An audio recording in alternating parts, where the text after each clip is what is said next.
So, calprotectin to improve outcomes in inflammatory bowel disease, and I'm going to talk about some themes around inflammatory bowel disease and treatment to put some context in here, and to talk about where I think this probably most importantly fits in terms of what we're doing in terms of our treatment paradigms.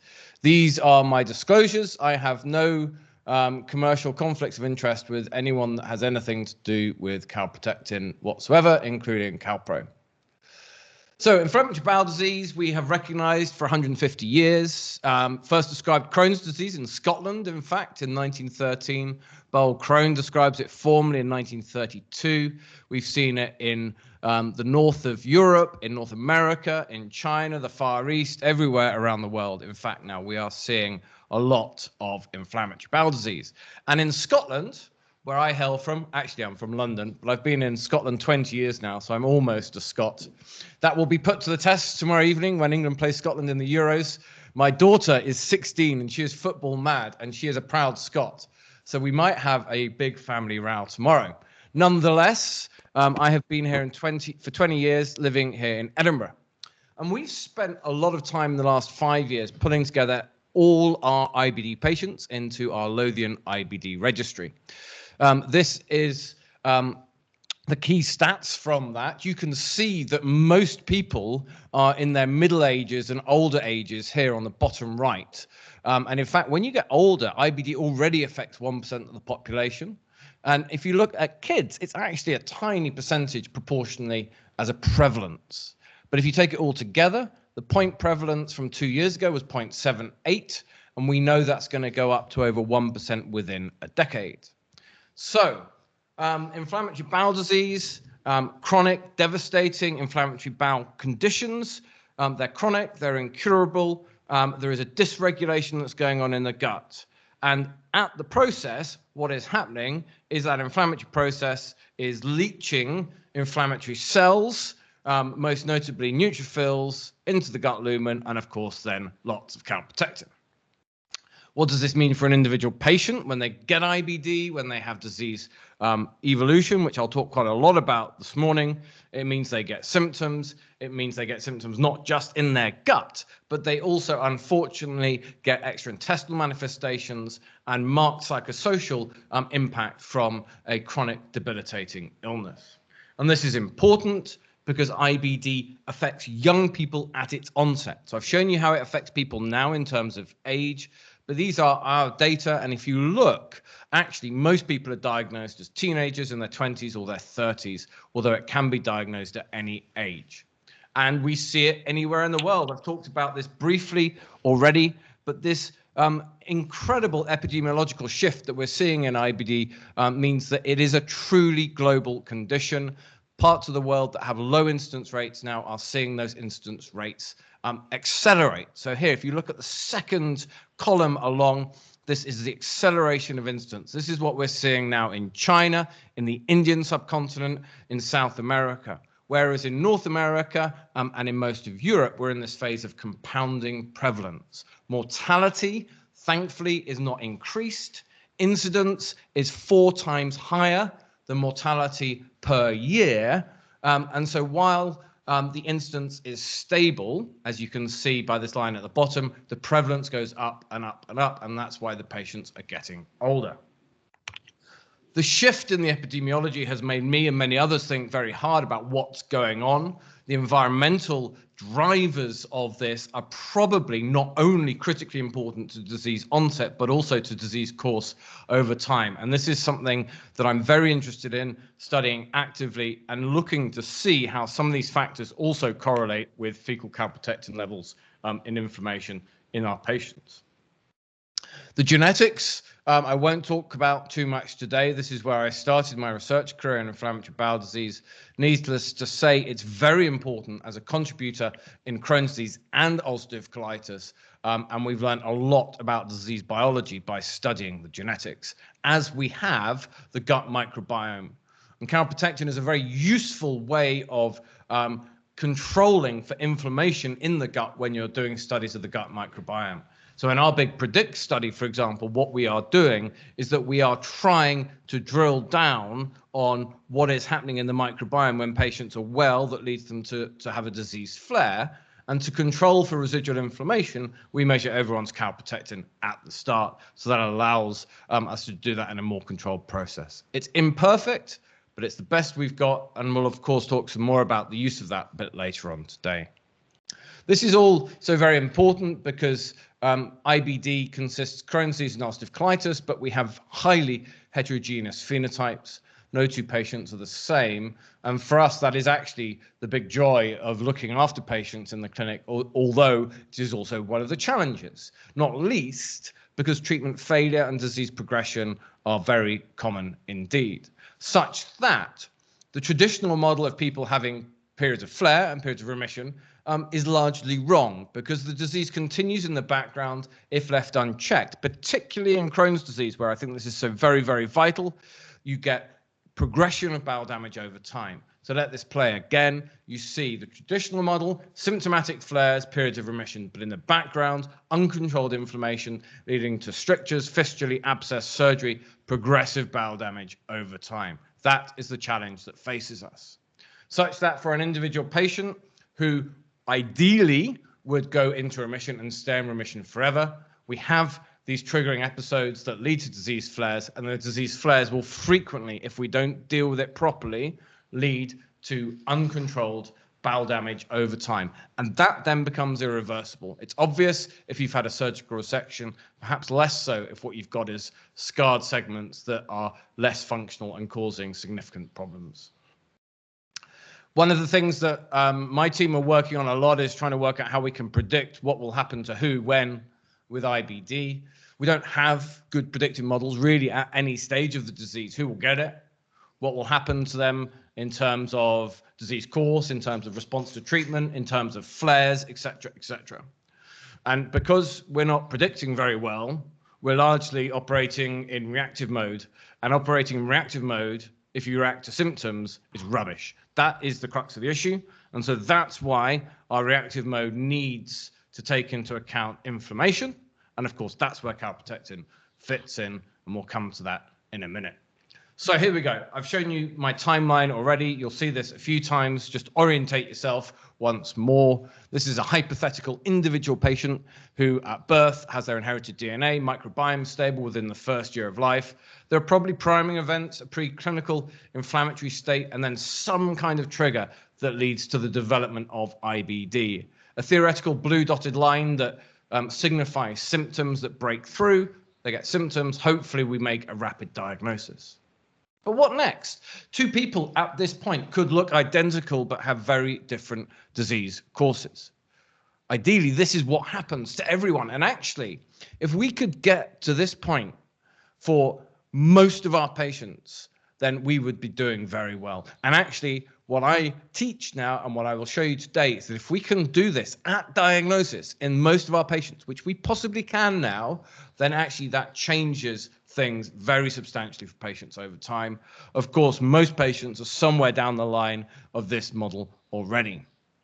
So, lack of stratification at diagnosis by risk, as in what's going to happen to a person over time, lack of stratification by biology means that we're a bit blind at each point. But my hope is that what we do is we move towards this. And actually, the goal is to try and stratify patients by risk. That helps us to overcome the massive disease heterogeneity, treat by biology to completely induce remission the first time, and then prevent the disease from flaring to help maintain remission. Sounds straightforward, and in many ways it should be. What does success look like? Well, on this version of my PowerPoint slide, it looks like a bunch of scrambled Greek alphanumerics. Actually, what it looks like without the scrambled slide is for patients, less symptoms, a better quality of life, better psychosocial function. And for the healthcare system, it means people who are well. It means people who don't come into hospital and cost lots of money, needing expensive operations, etc. over time. So this, I think, is a very laudable and important goal for us to try and aim towards. The risk issue is a real problem because actually we've been working, particularly in Crohn's disease, with these Beaujolais criteria that we've had for 20 years. Age, smoking, extensive small bowel disease, perianal disease. Some of these things are important, right? I think the vast majority of people now with a patient with perianal Crohn's disease at diagnosis will initiate biologic therapy, likely combination therapy with an anti-TNF and a thiopurine at diagnosis, and that will make things better.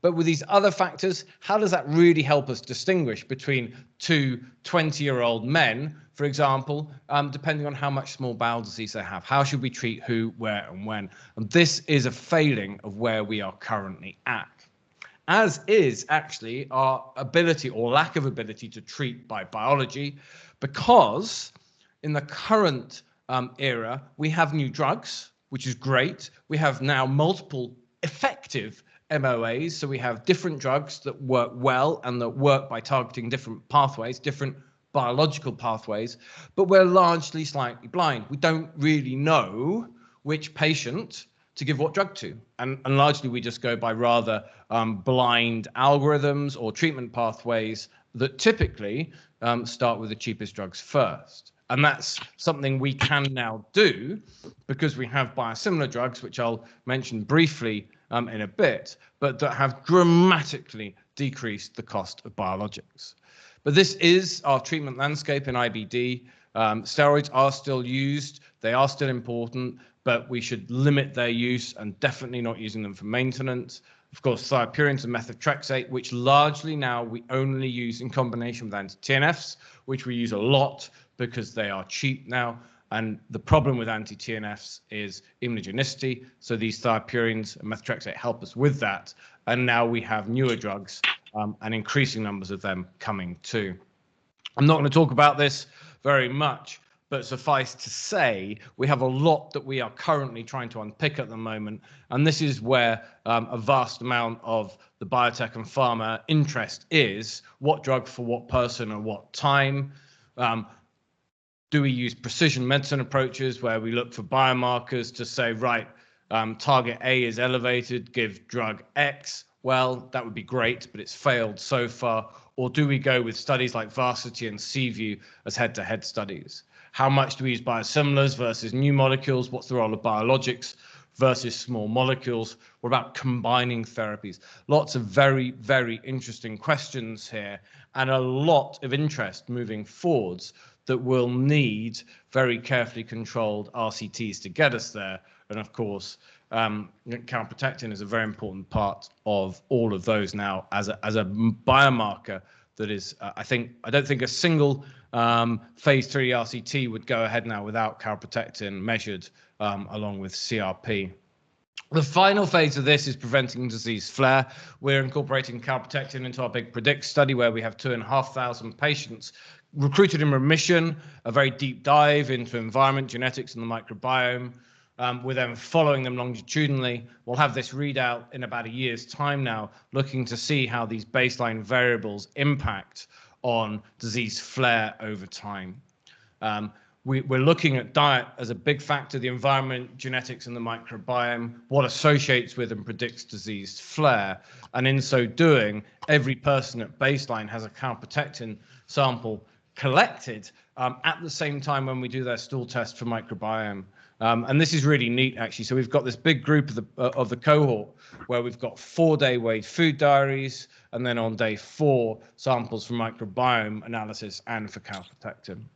I'm not going to talk about that anymore today. I'd love to talk to you a bit more about that in 6-12 months' time when we have the data from that available. Okay, so the point of this slightly long preamble is firstly to root you firmly in what we really are doing here with inflammatory bowel disease. What are we dealing with? What's the challenge? What can we currently do well, which is quite a lot? What are our misses? And how are we going to fit this all in? And this is the key slide. We don't really do very well at 1 or 2 here. So we're hugely reliant on point 3. And that is treat to target, monitoring symptoms and inflammation, adjusting therapy to reach our target. And Calprotectin is the cornerstone of this. And if it is done well, it can make us I guess, catch up a little bit for having done badly at points 1 and 2. So that's what I'm going to talk a bit more about now, where we can use it. And I'm not going to talk about everything because we could talk for hours and hours and hours. I'm going to give you some examples of the work that we've been doing that will allow us, particularly in Crohn's disease, to get around this. And I'll explain as we go along why we're doing this in Crohn's disease. Okay, so improving outcomes by optimized monitoring, and what do we do with calprotectin? Now, this is a version of the slide I've shown you already, but importantly here, what we're doing is we're drilling down into what happens below the symptoms. So what we've got here is we've got this symptomatic flare, but we're looking in below that. We're looking at symptoms, we're looking at calprotectin, CRP, endoscopy, and histology. And the important thing is that within this window of opportunity early on, particularly for Crohn's disease, but to a lesser extent ulcerative colitis, we're going to treat to target, we're going to adjust therapy, and we're going to do this in a way that changes the natural history of the disease. And calprotectin is critical to this. So why is this important, and what data do we have to show that this is important? Well, I made this slide, I think 5 years ago already now.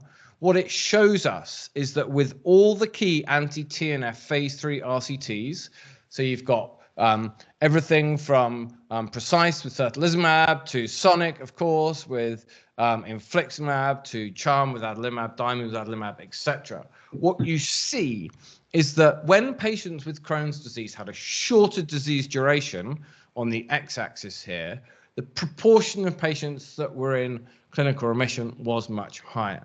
So early therapy in the disease course equals better outcomes. And this is the thing that I am trying desperately to get people to understand now, because it is in a biosimilar world, I think almost inexcusable not to give patients who need it early on with Crohn's disease effective therapy. Some signals a few years ago already were there to suggest that if we treated early, we would reduce the number of operations that people needed or that people would have. I have to say, I think this is largely down to better general care rather than anything else. This is a pre-biologic era slide and a post-biologic era slide where you look with a cutoff already at 1998 or 1999, which is true. That's when we started using anti-TNFs, but we really weren't using them properly at that juncture. We've learned so much more and learned how to do things better since then. And so we need more data points. Well, this is the data that we've generated. And this is one of my favorite slides from my group from the last 5 years. Phil Jenkinson put this together. He's one of my surgical fellows. And I want you first to look at the graph on the right. What we've done here is we've looked at every single Crohn's disease patient in Edinburgh diagnosed between 2000 and 2017.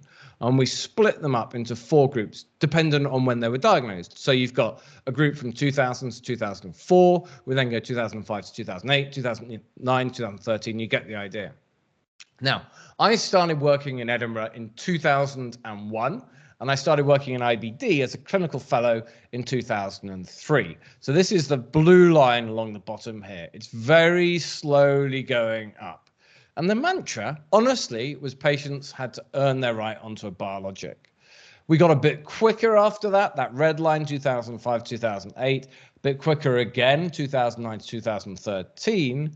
But then look what happens. From 2014 onwards, we are changing the way we are treating Crohn's disease. We're treating patients earlier with effective therapy. And patients are no longer being treated late when they've already got structural damage.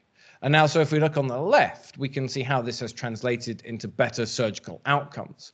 And so in the purple line, which is now on the bottom, we see that in the most recent cohort, fewer patients are going for operations, and those that are going later than in the earlier cohorts. So I really believe that to look at the impact of biologics here, you have to look later on. We do this now because we can use biosimilars. Biosimilar infliximab is now 1/10 of the price, if not less, as is adalimumab compared to what we used to pay before. This means that we can use more drug for more people that need it. This is infliximab. This is what we've done in Edinburgh. over the last 5 or 6 years here with a very aggressive switch algorithm that has allowed us to treat our patients early with effective drug. So an initial switch to CTP13, then a switch of all our adalimumab patients, which we did 2018 to 2019, and a second switch of our infliximab patients in early 2020. So with all that in place, let's start to think about how this can actually make a difference. And let me start to give you some calprotectin data, which I know you'll be hungry for at this point of the talk. So the CALM study, which I'll mention again briefly in a minute, was followed up earlier this year by Ryan Ungaro and John-Fred Colombel to answer one simple question, which was that if at the end of CALM you were in deep remission, how did you do over time?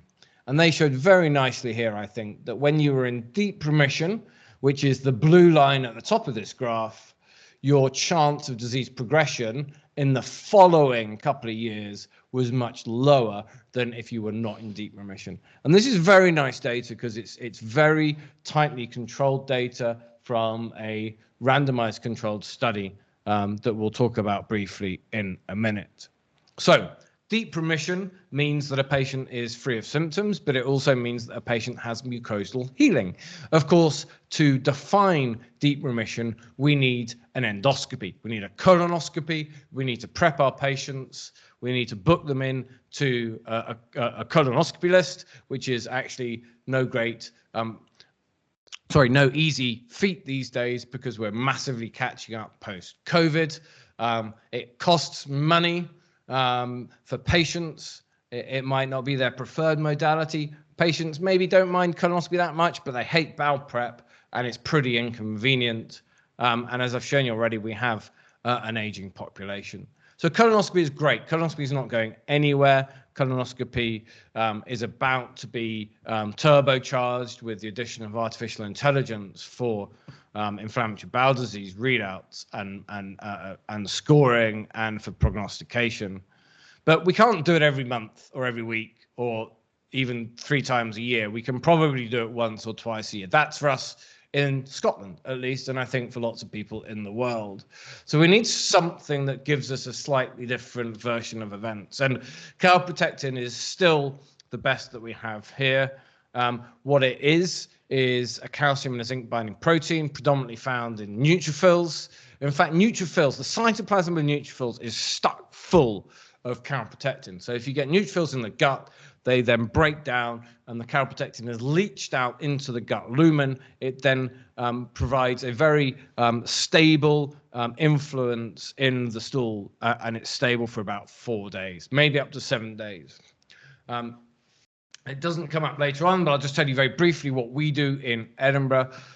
We do calprotectin measurements in the lab using the ELISA. Using the Calpro ELISA. We've used that ELISA since 2015. That has allowed us to monitor and compare patients over time. Patients from the clinic or via post get sent a form and a pot. They're instructed what to do. Pot about half filled, make sure their sticky label with their details is on the outside. Send it in via the GPs. That's the system that works really well for us. We recommend they don't put it on a Friday, so it's not kicking about over the weekend, but actually, if they do, it doesn't really matter. And so sample goes into the GP. There's a van that goes from every GP with bloods and samples to the labs in our hospital at least once a day, usually twice a day, and then it's processed. They're processed in batch, but of course we do so many that batching is fine. And this is the number of calprotectins we have done per year. Just look at the y-axis. You can see the scale there. This goes up to 15,000 calprotectin samples done in 2018. It's quite staggering, really. And what you can see here is in these bars, I've split it by green and yellow. So yellow are the calprotectin tests for IBD patients. So a lot of this is diagnostics. So particularly early on, not everyone was diagnosed with inflammatory bowel disease, so that would be the green ultimately. And then over time, you can see how it goes up and up and up. In 2017, we started allowing primary care doctors, GPs, to send calprotectins without it coming from a hospital request. So you can see we escalate further. So to the end of 2018, we'd done 88,000 calprotectin assays, all on the Calpro ELISA. During this time, interestingly, we've actually done slightly less colonoscopy and flexible sigmoidoscopy in our IBD patients. This blue line here, top right, is the proportion of our IBD patients who have had an endoscopy, a colonoscopy or flexible sigmoidoscopy per year. That's for that. This is Crohn's disease patients and having a small bowel MRI scan. That goes up because we still need to do that. Calprotectin doesn't replace that, but it does replace the colonoscopy to an extent. I want to share the most exciting bits of data we have about calprotectin in Crohn's disease, and to do so, I'm just going to root you back in the CALM study. The CALM study is such a pivotal piece of data for us in IBD, particularly for Crohn's disease, because for the first time, it showed us that treating to target works. And here you randomize early Crohn's patients to clinical management versus tight control. And in tight control, you optimize based on not just symptoms that's protocolized, but also by CRP and by calprotectin. And each time someone's not in target, you escalate therapy. Here, it's an anti-TNF-based strategy using adalimumab. And what you find is two really important things. First, if you're under tight control at a year, you're much more likely to be in deep remission with a relatively strict criteria here, mucosal healing with no deep ulcerations. But secondly, the calprotectin, using a cutoff of 250 micrograms per gram, is the most frequent treatment failure criterion driving treatment optimization in the control group.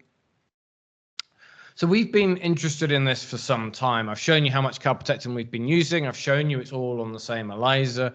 I've shown you already that we know a lot about our population, particularly with Crohn's disease, right? So we're going to have a look now and see whether or not we can understand from this whether calprotectin predicts disease progression and whether or not treating to target with calprotectin really does make a difference in our population moving forwards. This was the first bit of work that we did. Nick Kennedy did this study with me. Nick's now in Exeter working with Tarek and team and is a true superstar. We started here with 30,000 calprotectin assays from 2003 to 2015. Here we've got 1,300 patients with Crohn's disease. We phenotyped just under 1,000, and we included just under 900 in the study where we had about 12 months or more of follow-up. On the top right, we plot the classic progression for this cohort, looking at how things change over time. And then we start to answer the question was, does a calprotectin at any time point in the disease course here predict disease progression over time? We looked at a cutoff of 250, and we saw that a single calprotectin at any time point during disease course predicts disease progression. Disease progression being hospitalization, being surgical resection, or being progression in Montreal behavior from inflammatory to stricturing or penetrating. 250 micrograms per gram worked well. Actually, 115 was slightly more sensitive in this particular analysis. Didn't change our practice after that. We still have kept with using 250 as our main cutoff. This is how we then followed this up. Nick Pleveris, working with our group for the last few years, published this. In fact, this is fully published now in Clin Gastro Het. And here what we did was we took patients with calprotectin at diagnosis and again during the first year of diagnosis. And we wanted to see, does normalization of fecal calprotectin in the first year of diagnosis with Crohn's disease make for a better disease course in the long term afterwards? So just say that again. If you have a high calprotectin at baseline in Crohn's disease, which most do, if it normalizes in year one, we hypothesized that you would do better with less disease progression over time than if it did not, irrespective of what happened. And that's what we see. This is the cohort. It's a 375 strong Crohn's disease cohort that are exquisitely disease phenotyped at diagnosis, at baseline, a median calprotectin of 820 micrograms per gram. If you normalize calprotectin in year 1 in the blue line, less than 250 micrograms per gram, you do vastly better in the long term. And look at the duration of follow-up we have here. This isn't a year. This is 3, 4, 5, 6, 7, 8, 9, 10 years after diagnosis. These are really important timelines for young people where we are trying to improve outcomes for the long term. If you didn't normalize, you did less well. We can split this all out. It's both Montreal behavior progression, it's hospitalization, and to a slightly lesser extent, but it's still separating out, surgical intervention in this cohort. And what I find really fascinating is that 250 does look to be pretty good here. So this is the green now, 250 micrograms per gram. If you split the below 250s into less than 50 and 50 to 250, they're pretty much lying on top of each other here. So good is better than perfect. So what do you need to do in the first year of diagnosis in Crohn's disease? You need to make sure the calprotectin is less than 250. And this is probably one of the ways that we can look at this. So let's plot all of those calprotectins on a chart. This is the first year. If the people progressed, actually quite a lot of them do normalize initially. This is probably a steroid effect, and those that aren't started on biologics do less well, whereas those that are do much better. That's what we hypothesized. We looked into this in a bit more detail, and in fact, when we looked what was the strongest predictor of normalization of fecal calprotectin in that first year, well, it's early biologic use. And actually, early biologic use here is in the first 3 months. So really, I think, key data here that shows in the first 3 months of Crohn's disease, get on and treat your patient, normalize the calprotectin, otherwise they're going to progress. This is what happens. You give them steroids, they go away, they come back, by then it's too late. Give them early biologics, and actually they'll do much better. They'll normalize their calprotectin, and then they'll do better in the long term. So to me, this is one of the strongest bits of data that we've generated to date that show just how important calprotectin is for Crohn's disease in particular. I'm talking much less about ulcerative colitis here. We can pick that up in Q&A, but I think for Crohn's disease here, so very important that we get our patients into remission early.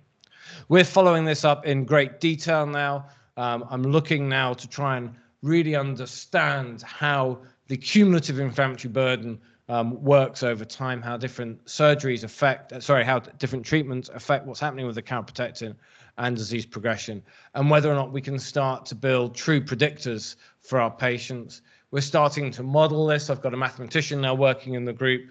We're plotting out the calprotectins over time with all the data that we have. We've got vast amounts of data with endpoints. He's working out how we deal with the missingness in between the gaps, so we can plot out an individual patient like here, where you can see the calprotectins going up and up and up despite different therapies, versus an individual where the patient starts treatment, they do very well, they obviously then lose response, their calprotectin flares over time. So I think we're going to really start to get a better understanding of how this works.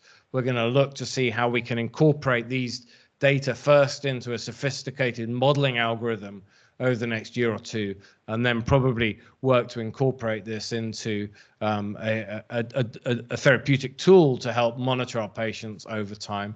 I'm not going into any great detail, but it's really to show you these are individual patients. You can see their timeline on the x-axis, and you can see the individual points of their calprotectin values over time. And I've deliberately plotted ones that have interesting timelines to show you. So, here's someone that has nothing from diagnosis to 2009, someone else that, has big gaps, etc. This is what we like to see. Our treatments are working. The patient is normalizing. We are getting our patients into deep remission, and that, we hope, is going to make a big difference over time. So that's a sort of the deep dive into the work that we've been doing. There are a couple of other bits. I'm nearly at the end now. There's a couple of other bits of data I wanted just to highlight that have been really influential in my thinking. The story data you'll almost certainly all know, but just to go into this again in case you don't. This was hugely influential on my thinking 10 years ago already now. I think such a powerful study where patients on infliximab had the drug stopped, and then you saw who flared and who didn't. And what was so interesting here was that 2 to 4 months before a flare, the calprotectin started going up. And so it really gave me the confidence 10 years ago as a team to say, right, let's just measure calprotectin on everyone at every time point. Because if it's going up, you've got 2 to 4 months warning before the symptoms are going to break through. So when do you monitor your calprotectin? Well, you monitor it at every visit and probably in between. And I'm deliberately slightly leaving it vague on the timeline so that we can pick that up later. So that we have very clear thresholds now. And I like this. We're working on an updated version of this algorithm at the moment. You can put in whatever figure or whatever ranges you want. But really what we know is that the action range is definitely above 250. The target range is probably a bit lower. So there is an uncertain range. But in Crohn's disease in particular, if the calprotectin is above 250, we're doing something. And we're probably going to work on systems that allow people to move in and out of different phases of monitoring, depending on where they are, so that we can, slightly get off their case for a bit over time.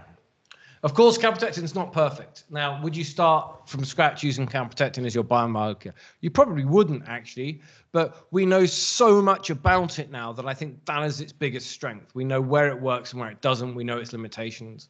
We know not to trust it blindly, and where we have discordance between calprotectin and a patient and other variables, we go for the gold standard. That's definitely the point where a Crohn's patient gets a colonoscopy and an MRI scan, or an ulcerative colitis patient has a quick flexible sigmoidoscopy. So it's the trends that are important. We don't put our blind faith in it, but we do use it a lot because it is so very helpful. Actually, so calprotectin point of care testing, and I've deliberately not talked about this too much today, because calprotectin is vitally useful for IBD. You basically can't manage IBD now without calprotectin, not in a proper way. How you measure it, I think, is much less important in terms of how you do this as a physician. For a patient, of course, having convenience, being able to do a test at home might be very, very much better. I'll talk a bit more in Q&A about our experience with at-home testing. The reality for us is that we have such a good, streamlined, very cost-effective lab monitoring service that it's really, really tough for us to beat that. The future of fecal calprotectin monitoring, to my mind, is a super, super cheap calprotectin test that you could do at home almost every day or every week. None of the systems that are available at the moment allow that, but the systems that are there are great, and this is a really good starting point for proper point of care testing. So I think I'm just about there. I want to sort of just come back to a sort of summary slide here. I've sort of coined this term now, turbocharged treat to target with precision medicine. It's not quite a cure, but actually, when we implement this at diagnosis, for Crohn's disease in particular, but also for ulcerative colitis, when we use it expediently for flares, etc., when we can start, hopefully, in the next few years, to fill in the gaps with 1 and 2, plus doing 0.3 better and better and better, we will do really well. For now, we are stuck a bit in the bottom right-hand corner. So we have had to get really very, very good at it.